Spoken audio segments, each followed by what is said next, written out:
Nama warung lesehan Sumber Suko sudah akrab di telinga warga masyarakat Pasuruan. Warung yang berjenis masakan khas tradisional itu, rasanya sudah tidak diragukan lagi. Setelah sekian tahun malang melintang di dunia kuliner, kini, M. Yahya, pemilik warung lesehan Sumber Suko, membuka cabang yang kedua di Sidoarjo, tepatnya di Ruko Graha Niaga B03. Jalan Siwalan Panji 2, Buduran, Sidoarjo. Sebelah timur tol Jembatan Layang arah kampus STKIP Sidoarjo. Terima kasih. Assalamualaikum warahmatullahi wabarakatuh. Sahabat, warung Sumber Suko itu berawal dari sebuah pengalaman kita sebagai santri yang kemudian terus melakukan mencari eksistensi ya, mengikuti gerakan politik dan lain sebagainya, tetapi bagi saya sebagai santri semakin hari semakin tidak bisa merasakan eksistensi di situ, sehingga timbul rasa saya ingin menguasai di bidang kuliner. Nah, kemudian kita di kuliner, kita mencoba untuk membangun sebuah branding namanya Sumber Suko. Sumber Suko itu kalau namanya sih tidak ke santri-santrian gitu ya, tapi apa arti sebuah nama gitu. Tapi arti Sumber Suko itu kan sumber dan suko itu kan senang gitu ya. Artinya di sini kan kalau kita ngomong makanan ya senang itu yang dicari gitu. Artinya Sumber Suko kan gitu kan. Tapi pada intinya bahwa Sumber Suko itu sebenarnya adalah kalau berangkat dari kita sebagai pemilik itu adalah sebuah kuliner santri yang sebenarnya. Yang kemudian yang pertama kita mendirikan di Gunung Gasir, yang kedua kita membuka cabang lagi yang bekerja sama dengan Gus Mamat, salah satu pengasuh di Al-Khoz ini.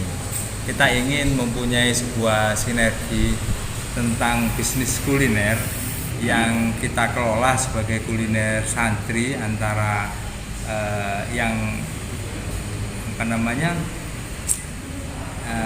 salah satu investornya itu mungkin ya guru-guru ngaji atau para ustadz kan gitu, sehingga beliau-beliau ini punya penghasilan lebih lah kan gitu ya. Kita punya keahlian untuk memanage, memasak bidang kuliner. Nah, sementara para ustadz, para kiai itu mereka yang biasanya mengaji gitu, kita kan bisa memberikan sumber lain lah, sumber rezeki lain yang kita perjuangkan melalui kerjasama sinergi untuk membangun rumah makan ini. Dan kita berharap ke depan itu semakin banyak model-model kerjasama semacam ini. Artinya kita ingin Sumber Suko itu mengajak investasi untuk para guru ngaji, para ustadz dan lain sebagainya, sehingga mereka punya penghasilan lebih dan bisa memberikan kesejahteraan bagi mereka.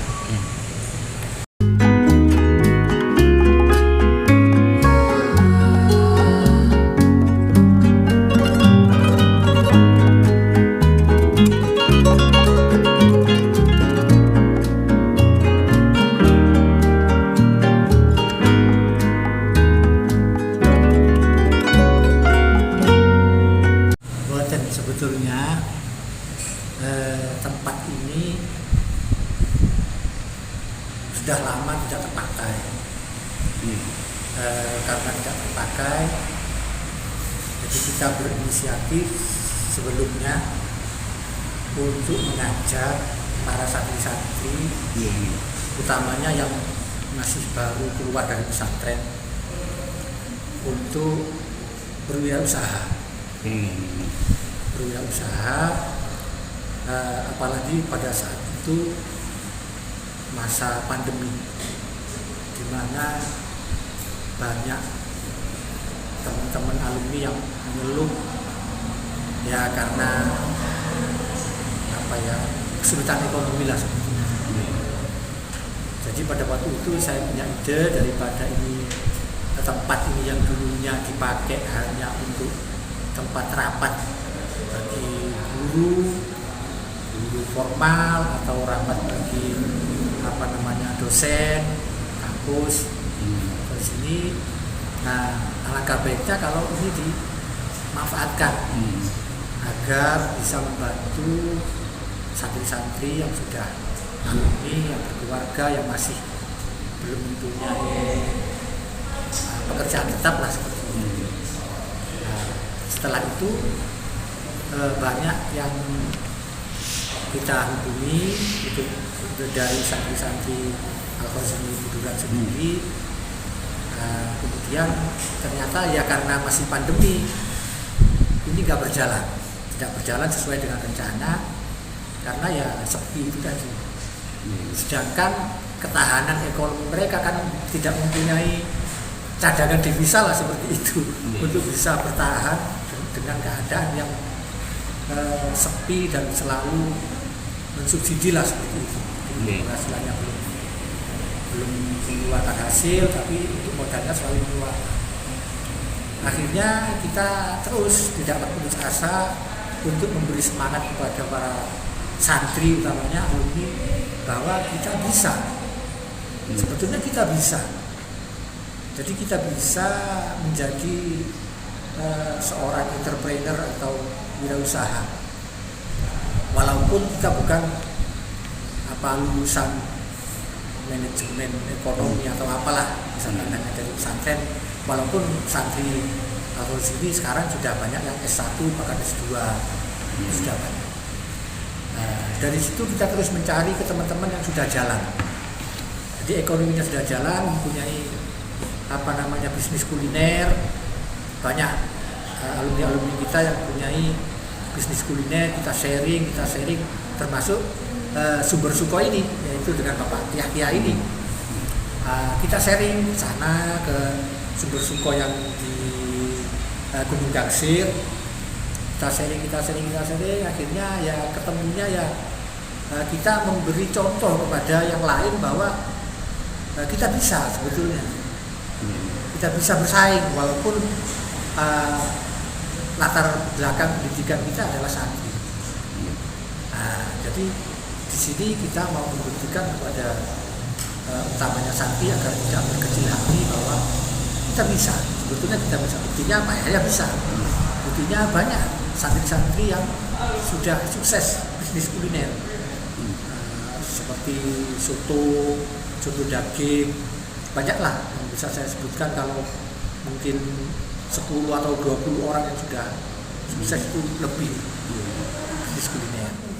Ketika Pak Yahya ini nyantri di Pondok Pesantren Al-Khazini, beliau ini membantu kakak saya untuk Abdus Salam yang sekarang menjadi pengasuh Pondok Pesantren Al-Khazini. Beliau itu mempunyai tempat makan untuk konsumsi santri pada waktu itu. Nah, yang tukang masaknya, juru masaknya itu Pak Yahya ini. Dari situ beliau mempunyai sedikit keterampilan lah, dari menjadi kepala warung lah di pesantren itu untuk konsumsi para santri, yang mana tidak bisa disamakan dengan kuliner di luar. Kalau kuliner di luar kan mendapatkan keuntungan, artinya kita harus mendapatkan keuntungan. Tapi kalau di pesantren itu kita menekan harga seminimal mungkin, karena pondok pesantren kami itu bukan pondok pesantren yang mohon maaf ya, yang modern, kemudian yang mempunyai fasilitas yang lengkap seperti pakai kasur atau pakai, enggak, kita masih model kuno seperti dulu sampai sekarang. Bahkan yang masak itu masih ada, masak sendiri, santrinya masak sendiri itu masih ada. Sedangkan santri-santri yang mondok di pesantren saya itu rata-rata dari kalangan menengah ke bawah. Nah, jadi dari situ mungkin Pak Yahya ini berhasil mengembangkan pola pikir manajemen untuk bagaimana bisa menjual walaupun dengan harga yang murah tapi ya tidak rugi tentunya.